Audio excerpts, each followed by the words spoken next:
of his mind, no, I'm winning this tournament. Yeah. I'm not letting this be how my story ends for this event. If I recall correctly, that tournament had Cake Assault going Game 5 with Penguin, Game 5 with Xaro, Game 5 with BioBurb, formerly known as Windows, for those who are just joining us. Yes, yeah. And then I believe it was at least one Game 5 in the reset, in the grands. It might have been 3-1s. It was like 3-1 and then 3-0. Like Cake went 6-1. But anyway, we actually have Xaro and Cake Assault starting their set. Yeah. We have, again, the Orcane going up against the Forsburn.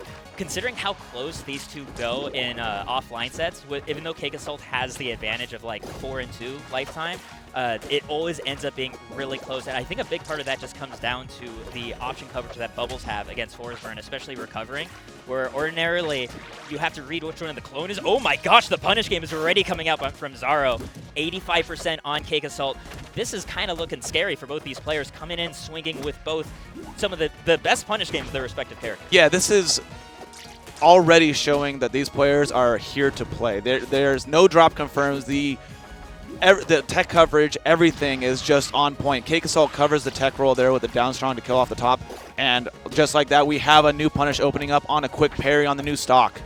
And look at these tech reads from Cake Assault, and not even reads at times. The jab to cover a tech in place and no tech, and then the turnaround down tilt to react to the roll. It's so funny because that's what we see Xaro do to everybody else too, right? Just seeing that cross-pollination of technology across characters.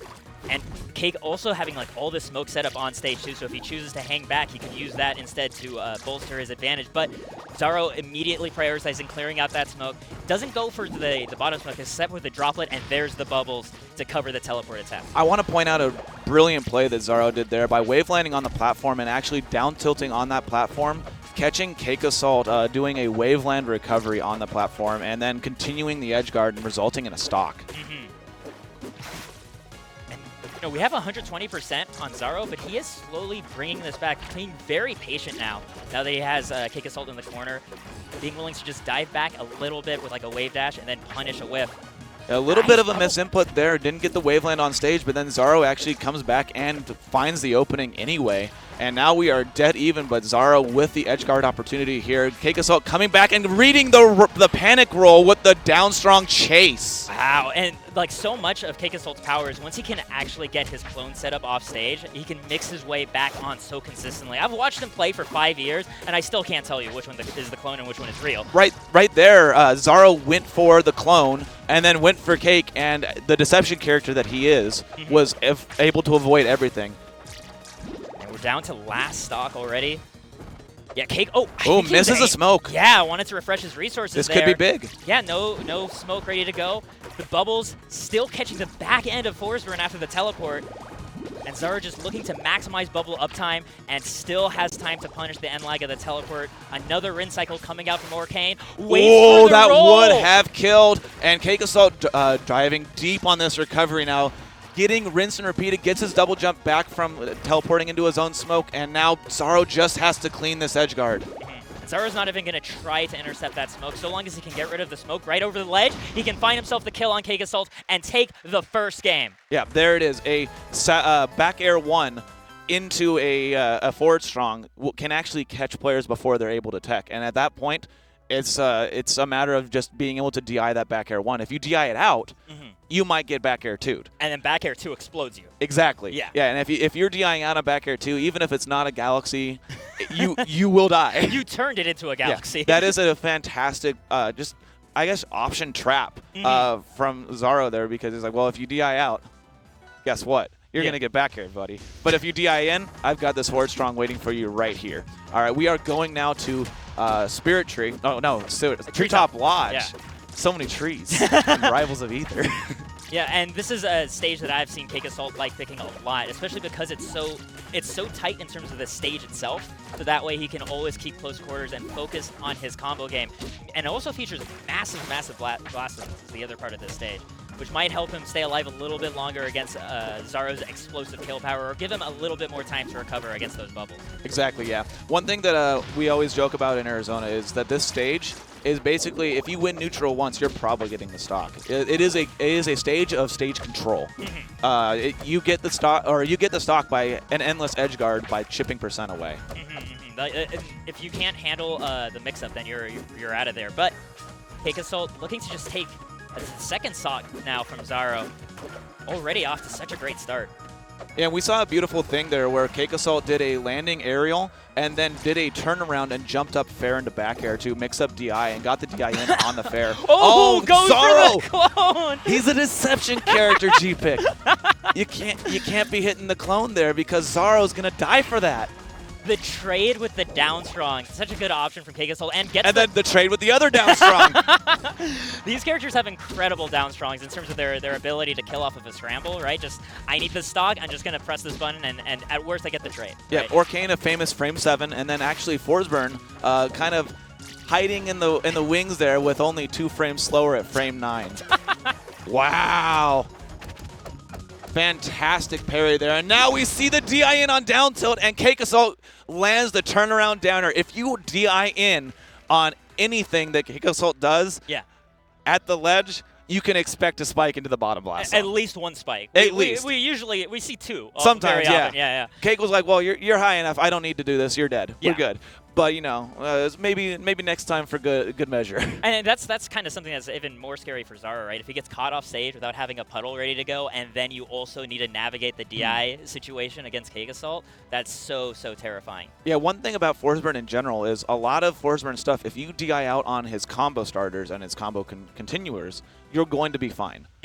But if you DI out on any of his kill moves, you're going to die, which leads into Cake Assault being one of the best people in the game to mix up people's DIs.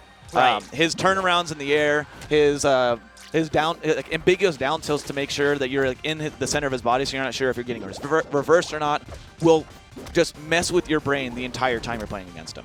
Yeah. And wow, an excellent clone conversion right there. And we're getting a first stock already. I love seeing these down strongs, especially coming out to hit Orcane, a character famously heavier across the sides, right? As opposed to off the top. That way, instead of going for a horizontal kill, either going for spikes or a down strong off the top. Yeah, one thing you see from Orcane is the air friction is actually higher than what you would expect. So, like you said, he doesn't die off the side easily, but that higher air friction also makes him easier to combo. And then Cake Assault going for the easier kills off the top and the bottom is going to make Orcane feel like a very easy character to kill. Ooh, does not follow the tech chase on the platform there. This is another scary situation. Does he have a puddle of it? I don't think so. Yeah, he did. Oh, he did. Yeah. All right. It was hidden by the smoke. I couldn't tell. Yeah, I mean, sometimes you got to deceive your opponent to thinking they have nothing. It's the art of war. Yeah. Deception. And there was one thing that I like to point out there. Cake Assault had his super clone go off stage and go for a clone combust, which is a newer thing that we don't see a lot of Forsburns take advantage of. Just going for any edge guard possible to surprise his opponent.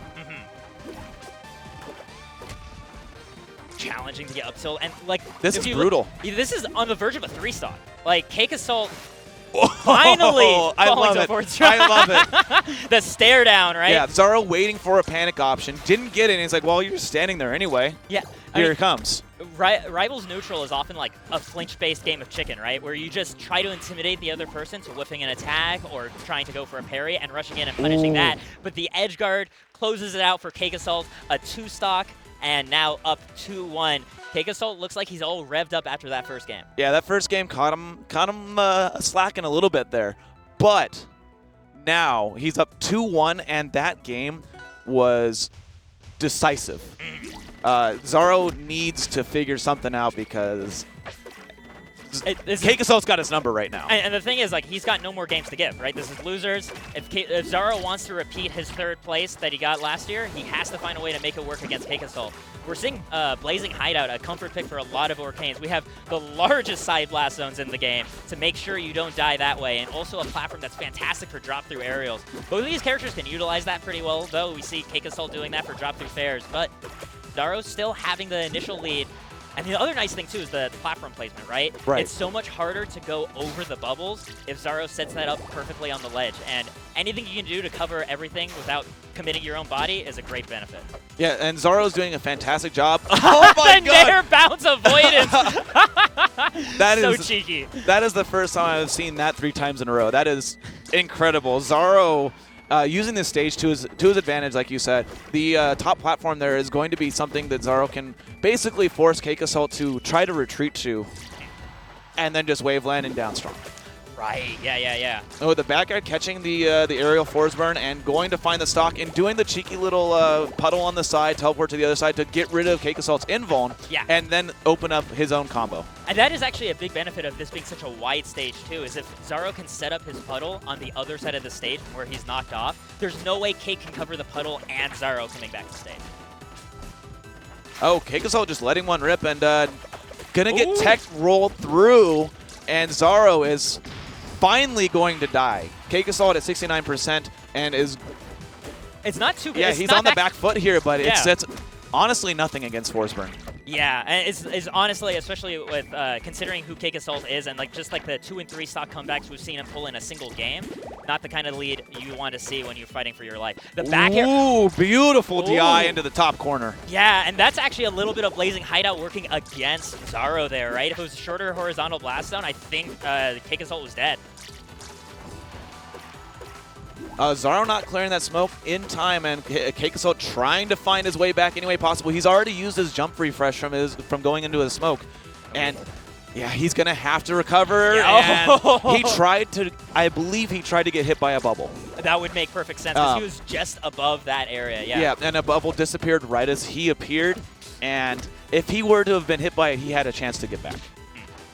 And a dash attack. He could have actually got a down air spike there, but goes for the safer option, gets Xaro off stage, and cleans up the stock. We are dead even now, 1 stock apiece. And we have full smoke stack ready to go for Cake Assault. That's both a recovery resource by just setting up a whole wave of smoke to teleport into, or a potential combust. But at 85%, Cake Assault might not be able to get the chance to respond. Finally, Cake Assault finds his first hit. And Cake has combust on deck. This is so scary right now. Ooh. Goes for it, lets it rip, and doesn't find it. Xaro with the avoidance, and now Xaro with his last potential stock of this tournament. Down strong, is not going to have perfect DI off the top.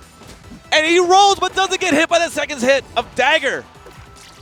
Got Xaro backing off to the middle stage, finding the first stray hit. Looking just for the safest smoke he can poke at. The down strong not going to connect. Cake Assault barely avoiding. Oh, he misses the down strong. This is it. And Cake Assault gets the chase on the roll and closes out the set 3-1. The composure we were talking about in, once again, a last hit situation against Xaro. Knows, no, wait a minute. I think he's going to roll back. I think I just need to keep running. Because there was we saw that in game 1. Yeah. But there's a world where Orcane just down strongs there. Again, yeah. And Xaro went for the down strong on the very edge of the stage there. And Cake Assault used basically every single resource he could to make sure that he appeared on the very corner. And I swear, if we look back at those hitboxes on a replay,